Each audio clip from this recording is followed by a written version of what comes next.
In this video, I unbox and set up a Fluval Evo 13.5 in a hurry because my 13-year-old 25-gallon mixed reef cube sprung a leak the evening before I had to catch a flight to Colorado. This is every reef keeper's worst nightmare, and just a warning, this does not end well. So viewer discretion is advised.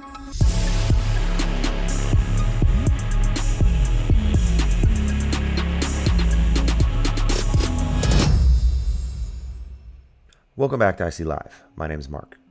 This is my 25-gallon mixed reef cube that has been living in the garage on a workbench for the last year. It's about 13 years old. It's been out here because the steel powder-coated stand that I created for it rusted out and could not be replaced.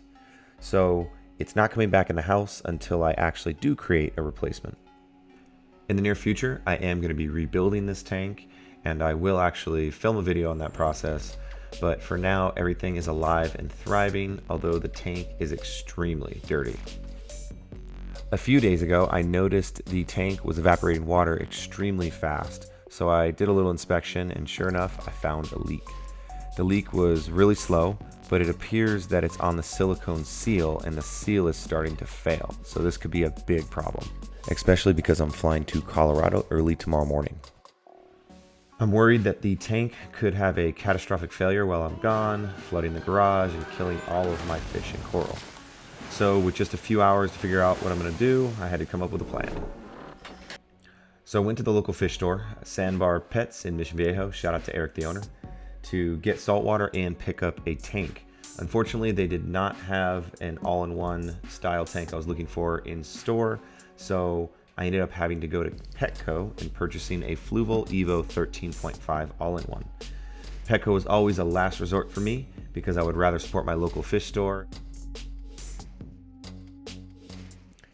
After a short drive home, I started to unbox the tank. So included in the box is the tank, lid, back cover, light, and some filtration foam and filtration media. My first impression of the tank is that it is clean and looks good, has a nice design aesthetic for an all-in-one sold at Petco. For the price, I would say it's a solid starter tank for beginners that are looking to keep low maintenance and hardy fish and coral. So enough of me chatting, let's go ahead and get this thing all put together. Shouldn't take too long. Step one is getting the pump hooked up. This is super easy because the tube is pre-cut to size. And now all I need to do is go ahead and connect it to the pump and take the return bulkheads and flow nozzles and go ahead and screw those in.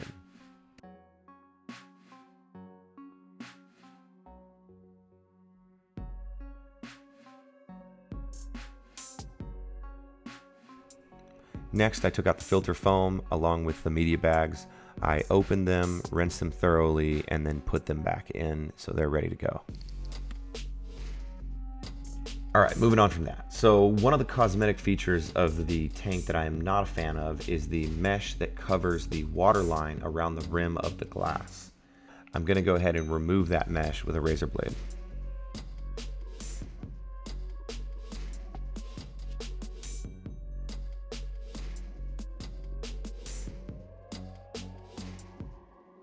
I am, however, gonna keep it on the back chambers as I like how it helps to kind of mask the visibility of what you put into those chambers.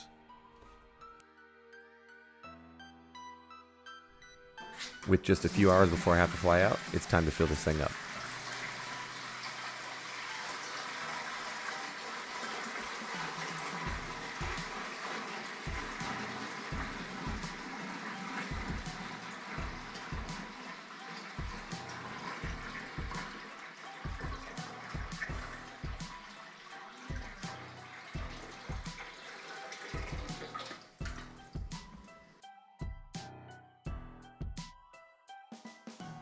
Once full, I test the light out and it works just fine.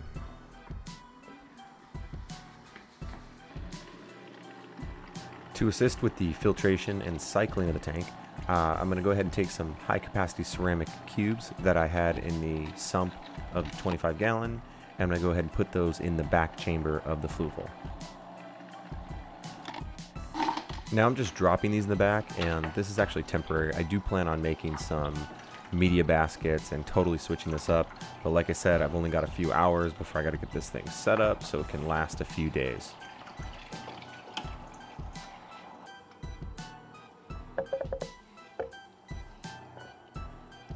With everything set up and running properly, it's time to go ahead and prep the coral to go in the tank.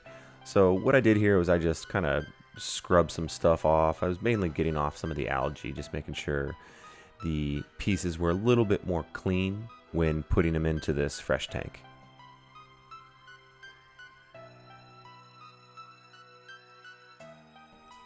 Once ready, I just started kind of loading things in. Really just no plan except to make sure that different corals are separated so I don't have any coral warfare going on in the tank. This is only temporary because I will be fully setting this tank up once I get back from vacation.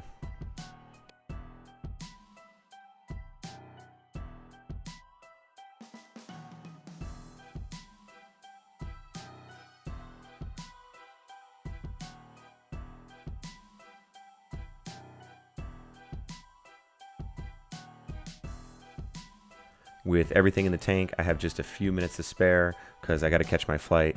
I really hope these things survive. I've had many of these corals for about 15 to 20 plus years.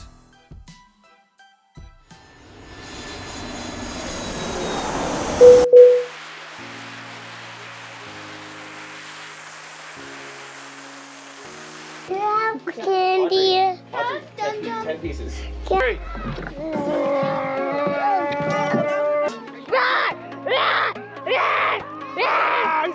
How'd you get up there? Did you climb up there? What's wrong? I've got you, buddy. Gotta move it closer. No, you're not. Hit the face. There you go. All right, 2 more hits, bud. 2 more hits. Ready? Go! Oh, nice hit. Go, Carson. Here comes the eggs. Oh my God. Uh-oh. Uh-oh. Uh-oh. Uh-oh. Uh-oh. Uh-oh. Visiting family was a blast, but it's time to hop on a flight and get back home. Hopefully I have a little bit more graceful landing than that one.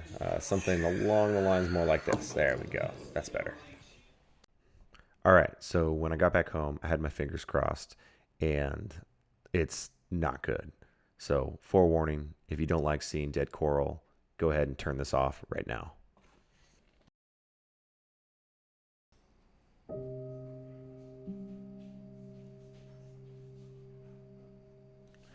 Everything's dead.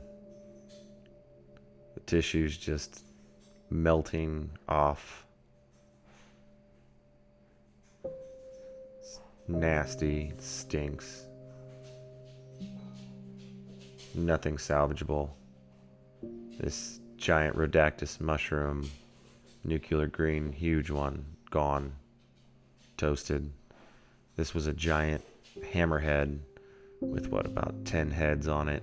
I fragged it hundreds of times, had it for well over 15 years.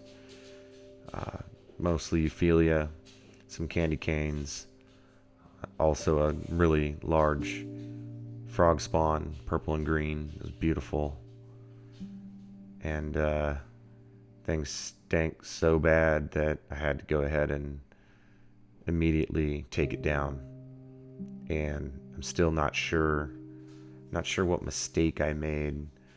However, at the time, I did test some of the water. The salinity was low, and after reviewing the video and actually making this video, I think I saw what happened. If you rewind back to when I initially added the first 5 gallons of water, I noticed that 5 gallons didn't foam or bubble like salt water does. I tested all the salt water before putting it into the tank, including using the refractometer to test the salinity, and it was totally fine.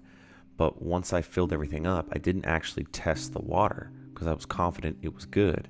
However, I must have grabbed an RO jug and put that in for the first 5 gallons. I was in a hurry because I had to set everything up and catch my flight, and flat out made a mistake, and my coral suffered. The only positive here is that I didn't put all of my coral in that tank. I only put about a third of it. Now, there are some pieces that I didn't have doubles of, but most of them I have frags in other tanks. So I didn't quite lose each of the corals. And now it's time to take this thing down and go ahead and rebuild. So that's all I've got in me for this video. I am going to be rebuilding this tank, including making a stand and new rock work and setting the whole thing back up. And I am going to actually make videos of that. So stay tuned. If you like this video and you want to actually see where this thing progresses, be sure to like and subscribe, and I will see you live in the next video.